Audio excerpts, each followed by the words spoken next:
Maintenant, seulement pour vous montrer les discussions qu'on a aujourd'hui, par exemple, ça c'est un brevet et ça c'est les revendications du brevet, un brevet d'une petite compagnie qui s'appelle Plant Biotech Method, hein, je ne sais plus, une petite compagnie en Angleterre où le Monsanto a les licences exclusives. Alors cette compagnie a reçu un brevet sur une méthode de production de brocoli avec des forts taux de glucosinolate. Glucosinolate semble que c'est bien pour la santé, contre les crises cardiaques, quelque chose comme ça. Et après, dans la revendication de le brevet, ils disent, OK, on brevet cette méthode qui est le croisement entre des espèces de brocolis sauvages et des lignées améliorées et la sélection d'hybrides avec les taux de ce glucosinolate. Alors, c'est très normal, je dirais. Hein? On fait des croisements, on fait une sélection avec cette caractéristique qu'on veut. Mais le brevet s'étend après à toutes les plantes, à toutes les parties comestibles du brocoli et à les semences du brocoli. Mais maintenant, on a un problème. Ça, par exemple, ce brocoli est déjà sur le marché. Là, c'est une pub de l'Angleterre. Il dit c'est the superlative superfood. Alors, c'est ce brocoli qui est bien pour la santé, qui est breveté. Mais là, il y a une seconde, je vous ai dit, pas brevetables sont, par exemple, les procédés essentiellement biologiques.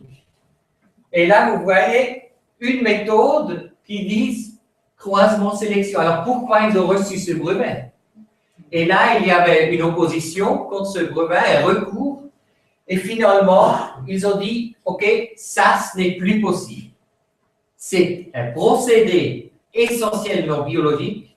Vous ne pouvez pas recevoir ce brevet qui veut breveter une méthode de production. Le résultat, c'est que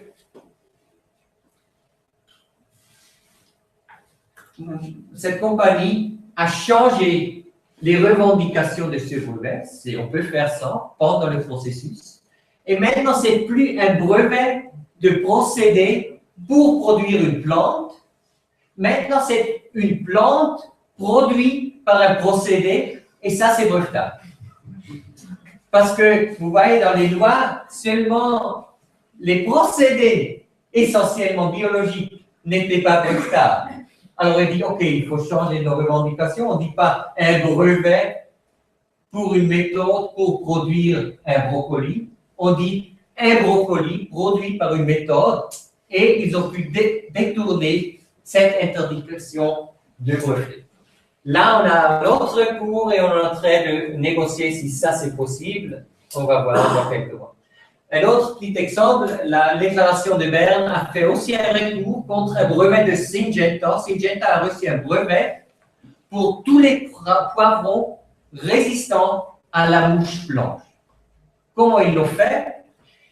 Syngenta est allé dans la banque de gènes en Hollande. Ils ont collecté quelques poivrons sauvages, dont un poivron sauvage de la Jamaïque. Ils ont fait des tests et ils ont vu ce poivron est résistant contre la mouche blanche. Et après, d'abord, ils ont voulu un brevet pour tous les poivrons résistants à la mouche blanche. Alors, l'office de brevet a dit, ah non, ça ne va pas, parce que ce poivron de la Jamaïque, il avait déjà cette résistance.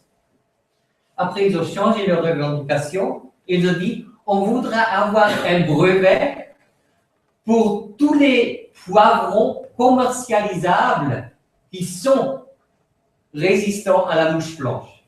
Et parce que le poivron de la Jamaïque sauvage n'est pas commercialisable, parce qu'il est petit, on ne peut pas le manger, et parce qu'ils ont croisé cette résistance dans des variétés commercialisables, ils ont reçu une invention nouveau et ils ont reçu le brevet.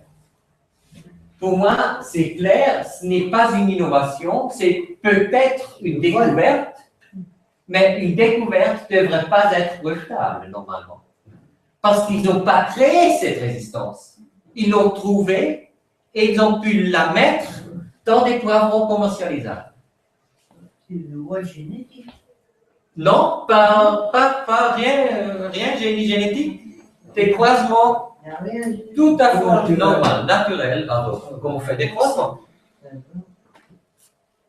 Alors, pour finir, aujourd'hui, on a un grand débat au brevet, et pour moi intéressant, de plus en plus, compagnies semenciers, ils disent stop au brevet. Par exemple, Plantum, c'est l'association des obtenteurs néerlandais. C'est la Hollande, c'est, disons, le plus important pays pour développer des nouvelles variétés. Alors, l'association de tous les semenciers de l'Hollande dit on ne voudrait plus avoir des brevets, surtout pas sur ces plantes conventionnelles, parce que, vous voyez, il y a une dizaine d'années, tous les obtenteurs ont pu utiliser tous les semences qu'ils trouvaient pour créer des nouvelles variétés. Et cet accès libre avec le brevet, il n'existe plus. Ça, c'est la grande différence avec les certificats d'obtention végétale. Les certificats d'obtention végétale ont peut-être un effet négatif pour les paysans qui ont perdu le droit de ressemer. Mais avec ce certificat d'obtention végétale, vous avez une exception pour les obtenteurs. Alors là, tous les obtenteurs sont libres d'utiliser une variété protégée pour développer une nouvelle variété. Avec le brevet, cette exemption pour les obtenteurs, elle n'existe plus. Alors là, les obtenteurs doivent demander une licence, négocier une licence et payer une taxe de licence. Et maintenant, les obtenteurs eux-mêmes disent, mais finalement, ça va réduire l'innovation et pas renforcer l'innovation. Mais vous voyez, la loi sur les brevets, il y a une seule raison d'être. C'est de promouvoir l'innovation. Parce que l'État, par principe, il ne veut pas donner des monopoles à des compagnies sans avoir quelque chose qui soit aidé par cette nouvelle loi. Et l'idée, c'est que si je donne le monopole à quelqu'un, il va faire des innovations parce qu'il gagne plus d'argent et c'est pour promouvoir l'innovation. Et aujourd'hui, cette loi sur les brevets, les obtenteurs eux-mêmes, qui devraient être, les compagnies qui devraient être contents de cette loi, ils disent, on a des problèmes, ça réduit l'innovation. Il n'y a pas de limite de temps dans les brevets? La limite de temps, c'est une vingtaine d'années. Alors, il faut, après 20 ans, c'est correct. Intéressant, par exemple, aussi l'Allemagne, et aussi l'Hollande et la France. Les pays disent on ne devrait pas avoir des brevets sur les plantes conventionnelles, sur les traits natifs, par exemple, comme cette résistance à la mouche blanche. Et là, la déclaration de faire, on a demandé les consommateurs, et OK, ils ont dit clairement, on est contre les brevets. Mais intéressant ici, nous avons une fois demandé la Migros, la Coop et tous les supermarchés en Suisse. Qu'est-ce que vous pensez des brevets? Est-ce que vous vendez des plantes brevetées?